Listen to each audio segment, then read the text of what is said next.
Everyone, what is up? Okay, we are moving on. Um, we're going to be talking this week about diabetes, and we're going to relate it to how diabetes messes with your heart, and it's a big part of what modern medicine calls the metabolic syndrome, and it's a huge issue in Westernized countries, okay, countries with excess, okay, where you don't have to work that hard for your food, you don't exercise, you eat wrong, and boom, okay. Alrighty, let's just jump right into it right here. Okay, so here's our weekly assignments. Okay, again, this is how it looks for me. Okay, do calendar that you're going to be having a midterm coming up on the first. Okay, and you guys are, of course, doing really well in terms of critical thinking. Assignment number one. We're really happy about that. Okay, cool. Alrighty, where are we here? So we're going to scroll down here. Okay, and we're going to jump right in. So last week we had cancer. Okay, we talked about sadly, the impact that cancer can have on individuals in terms of people dying and how it affects you. Okay, so now we're going into diabetes. Okay, and again, my video is going to be going right here. Okay, and so what we really want you to do is just, as indicated right here, because you can see where I was going in, we want you to learn about diabetes by going to the National Institute of Health website. So what you do is you click right here, right? And it takes you right there. Okay, this is the National Institute of Diabetes and Digestive and Kidney Diseases. So there's all these different wings of the National Institute of Health, and National Institute of Health basically is the agency that is both educational, as you see here, but also provides the funding to do research into the diseases. And it just depends what wing of the NIH you are going into. Um, there's the National Cancer Institute. There's National Institute on Aging. These are all different agencies. Okay, and what they do is when look at your income tax. Okay, and the money goes to the federal government. It gets divvied up, and a big part of the money goes to, of course, defense and Medicare and Social Security. At least that's separate taxes. Sorry, that's not your income tax, but your income tax goes to funding the government, and a part of this is the NIH, National Institute of Health, and what they then do is they then separate out the money, and people like myself and all the different research scientists all around USC and other universities, you send in grant applications. They're super competitive. Maybe 10, 15% of the applications that go and get funded annually, and then that money goes to you and the university, and then it funds the research that you do into something like this. Okay, so that's what that's all about. All right. So, anyways, and then this is the education limb of the National Institute of Health in this particular agency, the National Institute of Diabetes and Digestive and Kidney Diseases. So what you can do down here is you can educate yourself. So what is diabetes? Okay, so I want you to click into it, and you'll learn about the different types of diabetes. There's a type 1 diabetes. Okay, type 1 diabetes is juvenile onset. It's an autoimmune disease. Okay, and it destroys your part of your pancreas that normally secretes insulin. So you have no insulin. You are 100% insulin dependent, and so you'll have to do injections of insulin. Insulin is a small protein. You can't take a pill because just like any other protein, if you were to put it in your mouth and swallow it, your digestive enzymes would digest it into its individual components and it won't do anything. So you have to bypass the stomach by injecting it into your bloodstream. Um, there goes my wife. Hi, Julie. um, anyway, so that's type 1 diabetes. The most common diabetes, of course, is type 2 diabetes. This is adult onset, and you can see this right here. Okay, and so again, just scroll down through here. When we look at type 2 diabetes, this is you have a genetic predisposition. So if you have a long history of diabetes in your family, that means then your lifestyle will interact with your genetics. Okay. What causes type 1 diabetes is not fully understood. It's just the immune system gone awry. All right, so what happens with type 2 diabetes initially is your body, all your muscle cells, your fat cells, where we're normally delivering sugar and it gets packaged away. The way it gets packaged away is insulin gets released, and insulin is like a key that fits into a lock. It opens up a channel, and then the glucose goes into the muscle cell. With type 2 diabetes, sadly, what happens is slowly but surely the receptors that sense insulin become insensitive. So you become insulin resistant. Okay, it's called a complex mechanism where the receptors no longer are sensitive, so they become resistant to the action of insulin. So then what happens is the blood just builds up in the bloodstream. The blood builds up in the bloodstream. The glucose builds up in the bloodstream, and then it causes all of these really bad toxic things. It candy coats all these proteins. It makes atherosclerosis that contributes to heart disease. It causes free radical damage, all these things that you hear about. So eat right, guys. Eat your green leafy veggies, okay? Don't eat a bunch of sugary pastries and stuff like that. You can do it a little bit, everything in moderation, okay? All right. So, so again, it goes through things, and I just want you to kind of read up on it. All right, very cool. All right, so then we go backwards in the browser, okay? And we can talk about testing, okay? So here's what you do to test.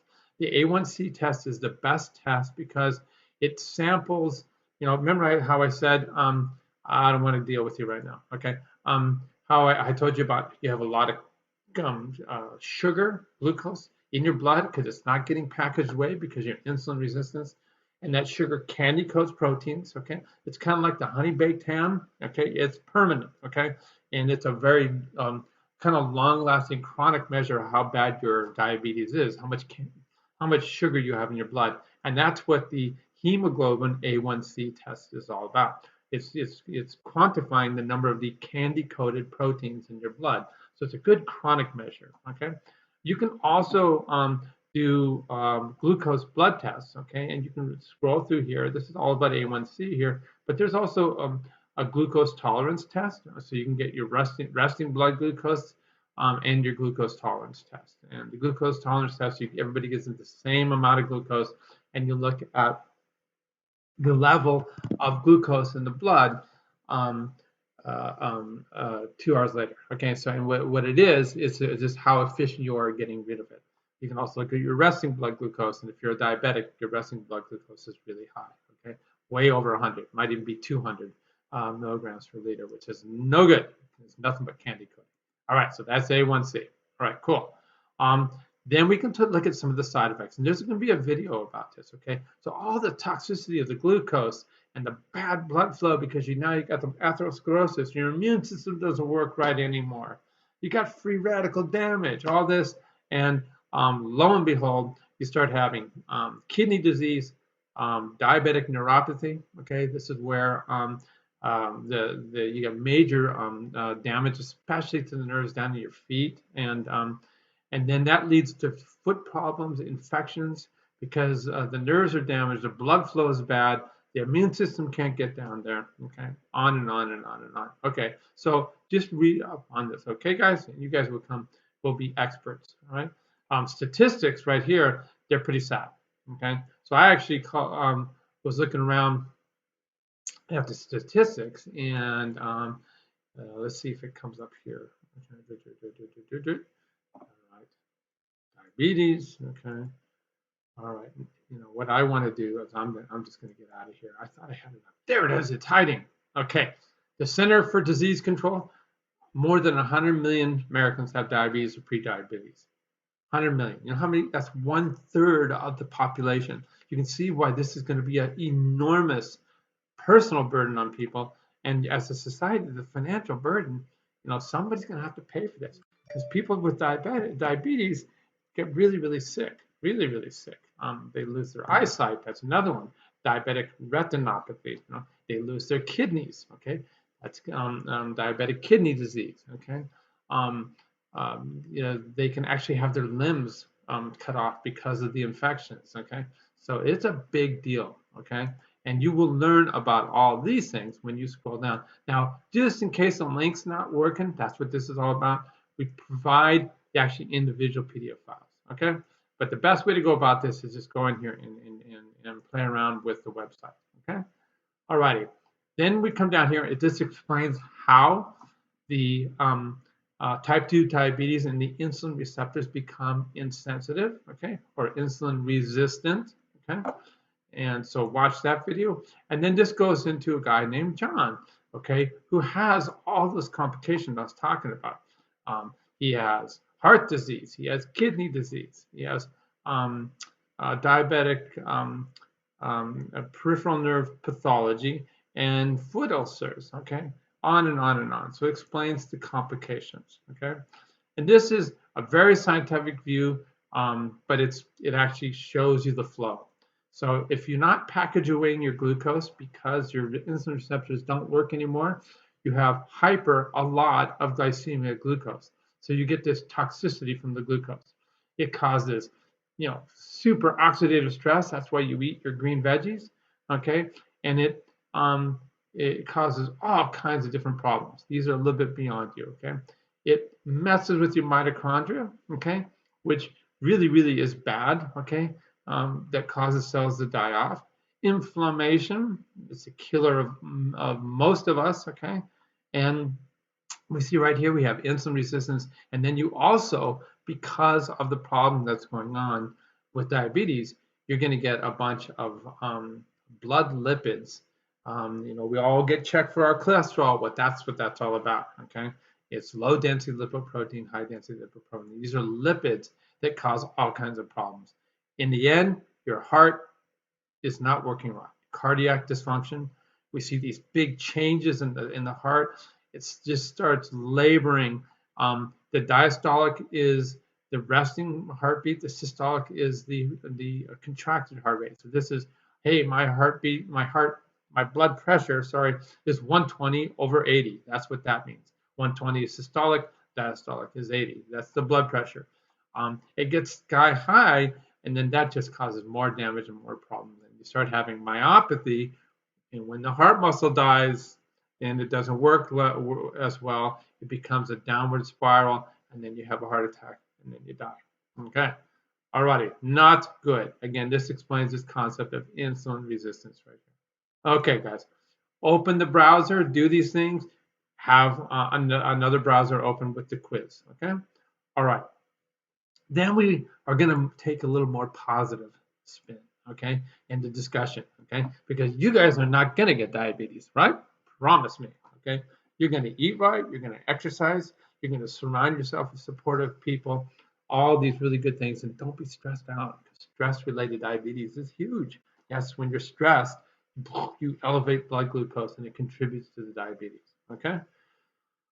So we're going to take a positive turn, and we're going to see if you guys are going to live to be 100 years old. All right. So here's the link right here. This tells you what we want you to do. We want you to calculate your body mass index. So that's the first thing. Okay. What's your BMI looking like? Is it in a good or a bad range? The problem with this is it's a very generic BMI. So if you're a big dude, and you have lots of muscle and bone, it's not going to be truly reflective, okay? This really, really is important for looking at older people that are not like that, okay? So anyways, it tells you where to go. So if you click on this guy right here, it's going to take you to the website, all right? And we just want you to click, no thanks. Okay, we're going to click right here, and you go to your body mass, adult body mass indicator calculator, okay? It's transferring data, come on, it's so slow. Anyway, so that's what you do. Hopefully they'll come back. All right, then the second thing that I'm going to have you do, okay, after you've done that, let's see what's going on here in terms of how long you're going to live, okay? And so this right here, it tells you you're going to go to the website. We want you to do your life expectancy calculator, but trip out on all these other cool calculators that that are in here.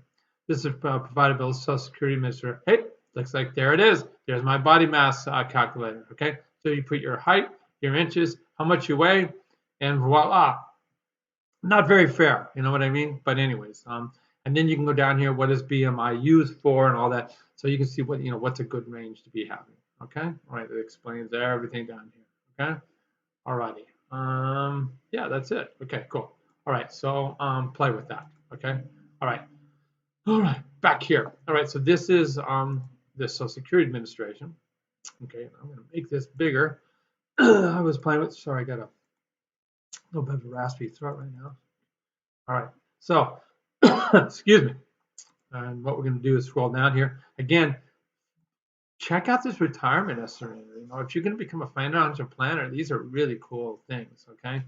Um, check out all of these. My government pension offset. Okay, whatever it is, early retirement. But ultimately, what we want you to do is we want to check out your life expectancy. Okay. Alrighty. So you just go through the drill right here and you figure it out. Now the cool thing about this is that we want you to compare it with Dr. Walsh too, man, and what he would be getting. All right. So we want you to kind of figure that out. I'm 64 years old. Okay. In June. Okay. Not quite yet. All right. Here's a couple other life expenses. So it tells you right here. I was born in 1956. So compare yourself to me. This is a really cool one put out by no big surprise, an insurance company because they want to see what your life expectancy is going to be like because they're going to change your insurance premium based on that. So you can go in here and play with all these and see what it does, see how it changes things. Okay, so that's one. And then here's another one right here. Again, really cool to play with it. It's just fun. Look, it's even got a little meter. Okay, so just go through and play with it. Comment on each other's life expectancy and like I said, when you go to the other sides, play around a little bit. So see what happens if you're a low stressor or a high stressor, moderate alcohol to no alcohol. How's that going to change your life course? All right, guys. So what we're going to do right now is we're going to end for today. Okay. Good luck, and we'll see you next time.